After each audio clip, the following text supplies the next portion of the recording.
Here's the backyard. I hadn't showed y'all much of this. Just the front yard is what I've redone. And we're about to start on the backyard here. We've been picking up sticks and raking.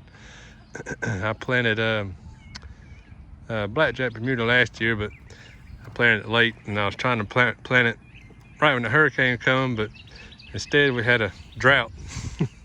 So it didn't really grow in as good. So I'm gonna be putting a French drain on the side because I have a terrible drainage problem right through there anyway. So like Alan Haynes says, you got to fix the problems before you build up. And I'm gonna do that, then go and install my irrigation, and then I'll probably put sod down next spring. But I'll kind of see what this one does through the end of the summer. Just kind of give you an idea of what we're working with back here.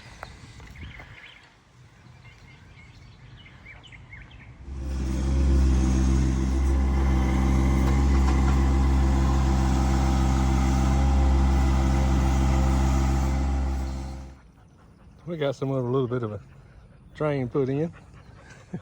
Got it covered up halfway right now. Coming behind the kids' playset over here. Trying to get a way to get the moisture out of there, because this is where all the water drains from our street right down our fence line, so it stays soggy for about 3 months or so. It's usually in springtime, late spring, so I put a French drain down on their end, and I got to tie it into the ditch behind the fence line back there. But anyway, trying to fix that problem. And the grass is coming in, but I don't know if I'm gonna sod next year or if I'm gonna try to grow this in. I hadn't decided now. That I thought I'd killed the Bermuda already, but it come back after the terrible drought we had last year. So this is kind of where we're at right now.